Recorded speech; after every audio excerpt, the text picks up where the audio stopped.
Hello. ನೀಡಲಾದ ಪ್ಯಾಟರ್ನ್ಗಳನ್ನು ಬಳಸಿಕೊಂಡು ವಿವಿಧ ರೀತಿಯ ಲೇಔಟ್ ಅನ್ನು ಅಭ್ಯಾಸ ಮಾಡುವ ಸೆಷನ್ಗೆ ಸ್ವಾಗತ. ಈ ಸೆಷನ್ನ ಉದ್ದೇಶಗಳನ್ನು ನೋಡೋಣ. ಈ ಸೆಷನ್ನ ಕೊನೆಯಲ್ಲಿ ನೀವು ಲೇಔಟ್ಗೆ ಫ್ಯಾಬ್ರಿಕ್ ಅನ್ನು ಸಿದ್ಧಗೊಳಿಸಬಹುದು, ವಿವಿಧ ರೀತಿಯ ಪ್ಯಾಟರ್ನ್ ಲೇಔಟ್ಗಳಲ್ಲಿ ಅಭ್ಯಾಸ ಮಾಡಬಹುದು, ವಿವಿಧ ರೀತಿಯ ಲೇಔಟ್ ಅನ್ನು ಅಭ್ಯಾಸ ಮಾಡಲು ಅಗತ್ಯವಾದ ಟೂಲ್ಗಳು ಮತ್ತು ಮೆಟೀರಿಯಲ್ಗಳು, ಟೈಲರ್ ಕತ್ತರಿಗಳು, iron box, cutting table, metre scale, ಅಳೆಯೋ ಟೇಪ್,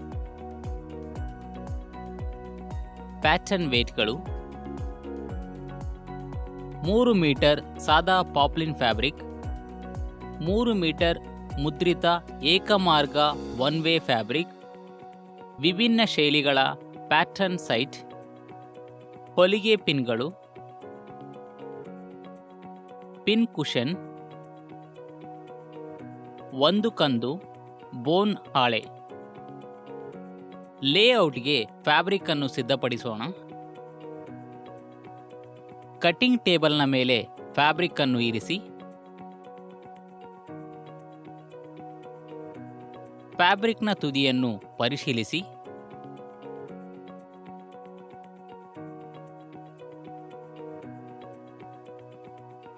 ತುದಿಗಳು ಅಡದಿಕ್ಕಿನ ಉದ್ದಕ್ಕೆ ನೇರವಾಗಿರಬೇಕು ಮತ್ತು ಸ್ಲೆಡ್ಜ್ಗೆ ಲಂಬವಾಗಿರಬೇಕು. ಇಲ್ಲದಿದ್ದರೆ ದಕ್ಷಿಣವಾದ ಶಾರ್ಪ್ ಕತ್ತರಿಗಳಿಂದ ತುದಿಗಳನ್ನು ನೇರವಾಗಿ ಕತ್ತರಿಸಿ. ಫ್ಯಾಬ್ರಿಕ್ನ ಗ್ರೇನ್ಗಳ ಪರಿಪೂರ್ಣತೆಯನ್ನು ಪರಿಶೀಲಿಸಿ.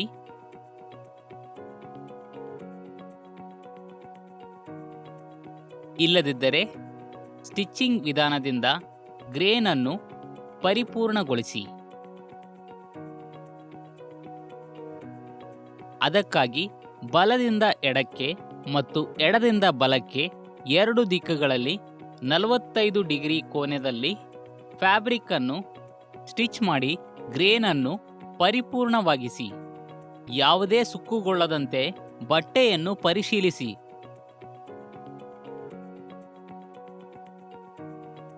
ಇಲ್ಲದಿದ್ದರೆ ಕ್ರೀಸ್ ಮತ್ತು ಸುಕ್ಕುಗಳು ಇಲ್ಲದಂತೆ ಮಾಡಲು ಅಯರ್ನ್ ಬಾಕ್ಸ್ನಿಂದ ಬಟ್ಟೆಗಳನ್ನು ಪ್ರೆಸ್ ಮಾಡಿ. ಈಗ ಪ್ಯಾಟರ್ನ್ ಲೇಔಟ್ಗಳಿಗೆ ತೆರೆದ ಲೇಔಟ್ ಪ್ರಕಾರದ ಬಗ್ಗೆ ತಿಳಿದುಕೊಳ್ಳೋಣ. ಕಟ್ಟಿಂಗ್ ಟೇಬಲ್ನ ಮೇಲೆ ಪಾಪ್ಲಿನ್ ಫ್ಯಾಬ್ರಿಕ್ ಅನ್ನು ಬಲಭಾಗದಲ್ಲಿ ಇರಿಸಿ.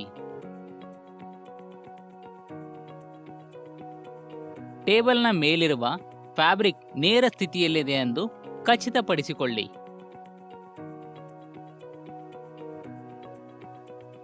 ಅದಕ್ಕಾಗಿ ಬಟ್ಟೆಯ ಸ್ಲೆಡ್ಜ್ಗಳು ಕಟ್ಟಿಂಗ್ ಟೇಬಲ್ನ ಅಂಚುಗಳಿಗೆ ಸಮಾನಾಂತರವಾಗಿರುತ್ತವೆ ಎಂದು ಖಚಿತಪಡಿಸಿಕೊಳ್ಳಿ. ಒಂದು ಸ್ಟ್ರೈಟ್ ಪ್ಯಾಟರ್ನ್ಗಳನ್ನು ತೆಗೆದುಕೊಳ್ಳಿ ಮತ್ತು ಎಲ್ಲ ತುಣುಕುಗಳನ್ನು ಲಭ್ಯವಿದೆಯಾ ಎಂದು ಪರಿಶೀಲಿಸಿ. ಫ್ಯಾಬ್ರಿಕ್ ಮೇಲೆ ಪ್ಯಾಟರ್ನ್ ಅನ್ನು ಇರಿಸಿ.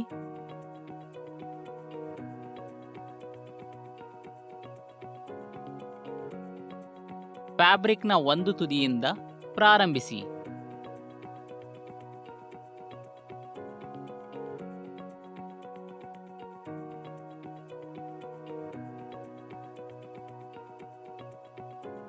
ಪ್ಯಾಟರ್ನ್ಗಳ ಗ್ರೇನ್ಗಳ ಮೇಲೆ ಹಾಕಬೇಕು, ಅಂದರೆ ಫ್ಯಾಬ್ರಿಕ್ನ ನೇಯಿಂಗ್ ವಾಪ್ ದಿಕ್ಕಿನಲ್ಲಿ. ಮೊದಲ ಫ್ಯಾಬ್ರಿಕ್ನ ಕತ್ತರಿಸಿದ ತುದಿಗಳಲ್ಲಿ ವಿಶಾಲವಾದ ತುದಿಗಳೊಂದಿಗೆ ಮುಖ್ಯ ಮತ್ತು ದೊಡ್ಡ ಪ್ಯಾಟರ್ನ್ಗಳನ್ನು ಇರಿಸಿ. ದೊಡ್ಡ ಪ್ಯಾಟರ್ನ್ ತುಂಡುಗಳ ಸಂದಿಯಲ್ಲಿ ಸಣ್ಣ ತುಂಡುಗಳನ್ನು ಇರಿಸಿ.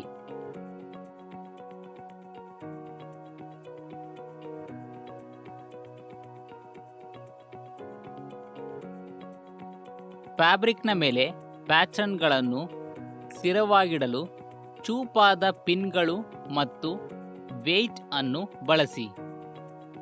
ಗ್ರೇನ್ ಲೈನ್ ಗುರುತುಗಳಿಂದ ಸೂಚಿಸಲಾದ ನಿರ್ದೇಶನಗಳಿಗೆ ಮಾದರಿಗಳನ್ನು ಹಾಕಲು ಕಾಳಜಿ ವಹಿಸಿ.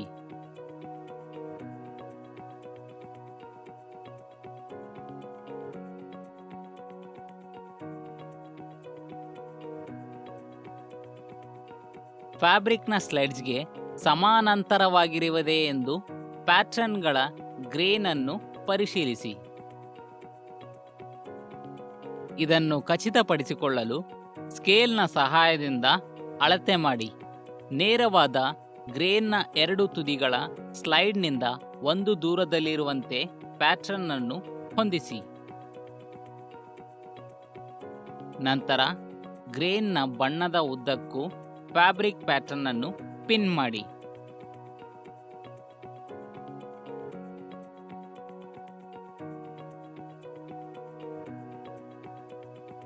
ಪ್ಯಾಟರ್ನ್ ತುಣುಕುಗಳನ್ನು ಒಟ್ಟಾಗಿ ಜೋಡಿಸಿ ಎಚ್ಚರಿಕೆಯಿಂದ ಪ್ಯಾಟರ್ನ್ಗಳನ್ನು ಇರಿಸಿ. ಫ್ಯಾಬ್ರಿಕ್ನ ಒಂದು ತುದಿಯಿಂದ ಅಳತೆ ಟೇಪ್ ಸಹಾಯದಿಂದ ಬಳಸಿದ ಫ್ಯಾಬ್ರಿಕ್ನ ಲೇ ಉದ್ದವನ್ನು ಅಳೆಯಿರಿ. ಫ್ಯಾಬ್ರಿಕ್ನ ಇನ್ನೊಂದು ಬದಿಯಲ್ಲಿ ಕೊನೆಯದಾಗಿ ಇರಿಸಲಾಗಿರುವ ಪ್ಯಾಟರ್ನ್ಗಳ ಅಂತ್ಯವನ್ನು ಅಳೆಯಿರಿ. ವಿಭಿನ್ನ ಲೇಔಟ್ಗಳನ್ನು ಮಾಡಲು ಪ್ರಯತ್ನಿಸಿ ಮತ್ತು ಲೇ ಉದ್ದವನ್ನು ಗಮನಿಸಿ.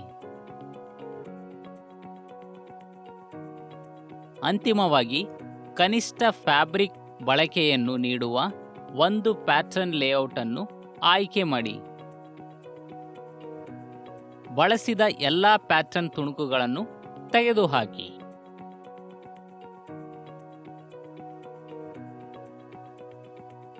Length wise centre fold layout ಪ್ರಕಾರ, off centre length wise fold layout ಪ್ರಕಾರ ಮತ್ತು length wise double fold layout ಪ್ರಕಾರ ಬಗ್ಗೆ ತಿಳಿದುಕೊಳ್ಳೋಣ. ಫ್ಯಾಬ್ರಿಕ್ ಅನ್ನು ಸ್ಲೈಡ್ಸ್ಗಳಿಗೆ ಸಮಾನಾಂತರವಾಗಿ ಮಧ್ಯದಲ್ಲಿ ಮಾಡಿಸಿ. ಇದರಿಂದ ಸ್ಲೈಡ್ಗಳ length wise centre fold layout ಪ್ರಕಾರವನ್ನು ಪಡೆಯಲು ಒಟ್ಟಾಗಿ ಬರುತ್ತವೆ. ಮತ್ತೊಂದು ಸ್ಲಿಟ್ ಪ್ಯಾಟರ್ನ್ಗಳನ್ನು ಬಳಸಿ ಮತ್ತು ಲೇಔಟ್ ವಿಧಾನದಲ್ಲಿ ಬಳಸಿದ ಹಂತಗಳನ್ನು ಅನುಸರಿಸಿ. ಫ್ಯಾಬ್ರಿಕ್ನ ಮಾಡಿಸಿದ ಅಂಚುಗಳ ಮೇಲೆ ಪ್ಯಾಟರ್ನ್ಗಳ ಫುಟ್ ಲೇಔಟ್ ಅನ್ನು ಇಡಬೇಕು. ಮುಂದೆ ಹೊಸ ಪ್ಯಾಟರ್ನ್ಗಳ ಸ್ಲಿಟ್ ಅನ್ನು ತೆಗೆದುಕೊಳ್ಳಿ. Off centre length wise fold layout ಪ್ರಕಾರವನ್ನು ಪಡೆಯಲು ಫ್ಯಾಬ್ರಿಕ್ ಅನ್ನು ಆಫ್ ಸೆಂಟರ್ ಮತ್ತು ಸ್ಲೈಡ್ಗೆ ಸಮಾನಾಂತರವಾಗಿ ಮಾಡಿ.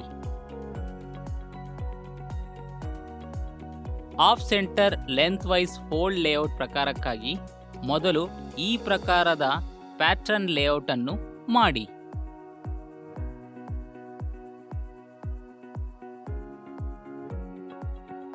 Length wise double fold layout ಪ್ರಕಾರವನ್ನು ಪಡೆಯಲು ಫ್ಯಾಬ್ರಿಕ್ನ ಅಗಲದ ಮಧ್ಯದಲ್ಲಿ ಸೇರುವಂತೆ ಫ್ಯಾಬ್ರಿಕ್ಗಳ ಎರಡು ಸ್ಲೈಡ್ಗಳನ್ನು ಪದರ ಮಾಡಿ.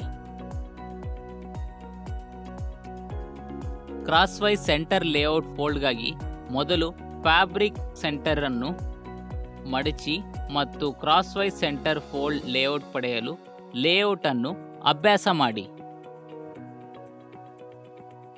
ಡೈರೆಕ್ಷನ್ ಲೇಔಟ್ ಅಥವಾ ಒನ್ ವೇ ಲೇಔಟ್ಗಾಗಿ ಮುದ್ರಿತ ಒನ್ ವೇ ಫ್ಯಾಬ್ರಿಕ್ ಅನ್ನು ಕಟಿಂಗ್ ಟೇಬಲ್ ಮೇಲೆ ಇರಿಸಿ. ತೆರೆದ ಲೇಔಟ್ ವಿಧಾನವನ್ನು ಅನುಸರಿಸಿ ಅದರ ಡೈರೆಕ್ಷನ್ ಲೇಔಟ್ ಅಥವಾ ಒನ್ ವೇ ಲೇಔಟ್ ಅನ್ನು ಪಡೆಯಲು ಎಲ್ಲ ಪ್ಯಾಟರ್ನ್ ತುಣುಕುಗಳನ್ನು ಒಂದೇ ದಿಕ್ಕಲ್ಲಿ ಇರಿಸಿ.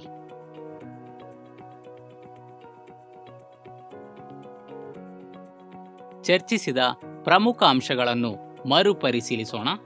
ಫ್ಯಾಬ್ರಿಕ್ ತುದಿಗಳು ನೇರವಾಗಿ ಮತ್ತು ಸ್ಲೈಡ್ಗಳಿಗೆ ಲಂಬವಾಗಿರುತ್ತವೆ ಎಂದು ಖಚಿತಪಡಿಸಿಕೊಳ್ಳಿ. ಫ್ಯಾಬ್ರಿಕ್ನ ಮೇಲೆ ಪ್ಯಾಟರ್ನ್ಗಳನ್ನು ಇರಿಸಿ. ಅವುಗಳನ್ನು ವಾರ್ಪ್ ದಿಕ್ಕು ಮತ್ತು ಗ್ರೀನ್ ಗುರುತುಗಳೊಂದಿಗೆ ಜೋಡಿಸಿ. ವಿವಿಧ ರೀತಿಯ ಲೇಔಟ್ಗಳೆಂದು length wise fold, off centre length wise fold ಮತ್ತು length wise double fold layout ಪ್ರಕಾರ ನಿರ್ದಿಷ್ಟ ವಿನ್ಯಾಸ ಫಲಿತಾಂಶಗಳನ್ನು ಸಾಧಿಸಲು ಮುದ್ರತೆ ಪ್ರಿಂಟ್ ಒನ್ ವೇ ಫ್ಯಾಬ್ರಿಕ್ಗಾಗಿ ಡೈರೆಕ್ಷನ್ ಲೇಔಟ್ ಅಥವಾ ಒನ್ ವೇ ಲೇಔಟ್ ಅನ್ನು ಪರಿಗಣಿಸಿ. ಇದು ನಮ್ಮನ್ನು ಸೆಷನ್ನ ಅಂತ್ಯಕ್ಕೆ ತರುತ್ತದೆ. ನೀಡಿರುವ ಪ್ಯಾಟರ್ನ್ಗಳನ್ನು ಬಳಸಿಕೊಂಡು ವಿವಿಧ ರೀತಿಯ ಲೇಔಟ್ ಅನ್ನು ಅಭ್ಯಾಸ ಮಾಡುವ ಬಗ್ಗೆ ನೀವು ಉತ್ತಮ ತಿಳುವಳಿಕೆಯನ್ನು ಪಡೆದಿದ್ದೀರಿ ಎಂದು ಭಾವಿಸುತ್ತೇವೆ. ಮುಂದಿನ ಸೆಷನ್ನಲ್ಲಿ ನಿಮ್ಮನ್ನು ಭೇಟಿ ಮಾಡುತ್ತೇವೆ.